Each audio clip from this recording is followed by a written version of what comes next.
ہم اپنی سانسیں تیرے نام کرتے ہیں، ہم اپنی سانسیں تیرے نام کرتے ہیں، اے وطن ہم تیری عظمت کو سلام کرتے ہیں۔ ظلم و ستم کے صدمے نام و نشاں ہمارا، ظلم و ستم کے صدمے نام و نشاں ہمارا برباد ہو چکا ہے، امن و اما ہمارا کس منہ سے پڑھیں گے، کس منہ سے پڑھیں گے اقبال کا یہ ترانہ، سارے جہاں سے اچھا ہندوستاں ہمارا۔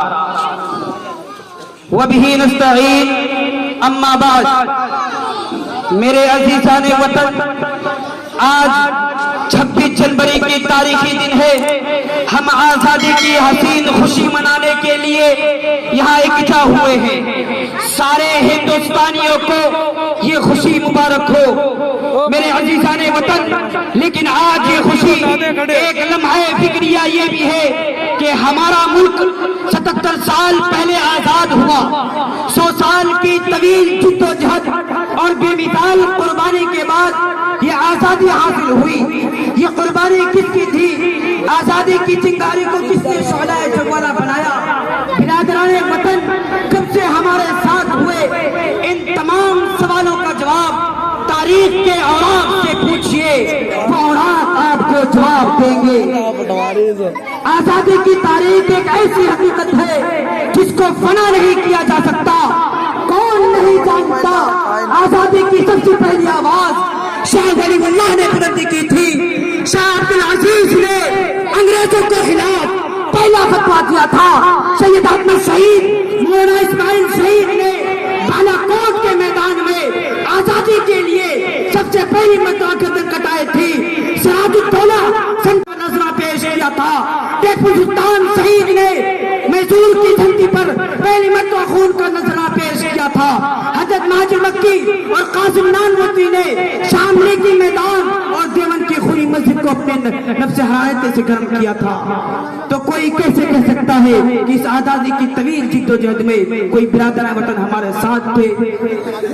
اے تاریخ تجھے بھی چیلنج ہے، اے تاریخ کے مذاق اڑانے والے تجھے بھی چیلنج ہے، اے مسلمانوں کی قربانی کا انکار کرنے والے تجھے بھی چیلنج ہے، اے جمہوریت کے خون کرنے والے تجھے بھی چیلنج ہے۔ اگر تمہارے پاس اس حقیقت کو جھٹلانے کے لیے کوئی دلیل ہے تو پیش کرو۔ ایک مورخ کا یہ قول کتنا صحیح ہے، اگر یہ ملک 1919 سے پہلے آزاد ہوتا تو برادران وطن کو وزارت میں آنے اور حکومت سنبھالنے کا خیال تک نہ ہوتا۔ پھر بھی کہتے ہم سے یہ اہل چمن، پھر بھی کہتے ہم سے یہ اہل چمن، یہ چمن ہے ہمارا تمہارا نہیں۔ میرے اسلامی بھائیوں، اگر آپ قریب ہی کی تاریخ کو جھانک کر دیکھیں تو ہمارے مسلم لیڈر ہی تحریک آزادی کی سرخیل کارواں اور حریت کے سپہ سالار نظر آتے ہیں۔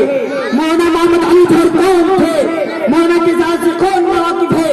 شیخ الاسلام مولانا مدنی کے علاوہ سینکڑوں سرخیل علماء کرام جو مسلم سورما ہے، جنہوں نے اس جنگ کی آزادی کے لیے جلیانوالہ والا باغ میں ہمارے سینے چھلنی ہوئے، لکھنؤ میں ہمارے نوابی کا خاتمہ ہوا، پھر بھی ہم سے گلہ ہے کہ وفادار نہیں، پھر بھی ہم سے گلہ ہے کہ وفادار نہیں۔ ارے ہم وفادار نہیں تو بھی تو دلدار نہیں۔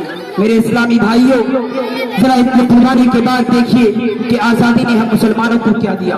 خون آگ آنسو، آج 77 سال میں مسلمانوں کے جتنے گھر ویران کیے گئے، جتنے گردنیں کاٹی گئی، جتنی عورتیں بیوہ ہوئی، جتنے بچے یتیم ہوئے، غلامی کے 150 سالہ دور میں بھی مجھے اس بات کی شرم آتی ہے کہ آج ہمیں ودیسی کہا جاتا ہے، پاکستانی اور بنگلہ دیشی گھسپیٹیاں ہونے کا الزام لگایا جاتا ہے، ہمیں ایک گراوا لقمہ سمجھایا جاتا ہے، ہمارے دین علماء جیسی علومی مراکز پر چھاپا ماریاں ہو رہی ہے، ہمارے مذہب حقوق اور آئین و دستور شریعت کو کچلا جا رہا ہے۔ حد تو یہ ہے کہ ہمارے مسجدوں کو توڑ کر رام للہ کی مورتی بیٹھائی جا رہی ہے۔ یہ ظلم کا وہ انتہا ہے جس کے بعد ظلم کا کوئی درجہ باقی نہیں رہتا۔ عزیزان وطن، آج ہم سے ہماری حکومتیں ہم سے آزادی کو چھیننا چاہتا ہے، کبھی مسجدوں کے نام پر، کبھی کسی چیز مدارس کے نام پر ہماری آزادی کو ہم سے سلب کرنا چاہتا ہے۔ میں اس کو بتا دینا چاہتا ہوں، اگر ہم اپنے ہندوستان کے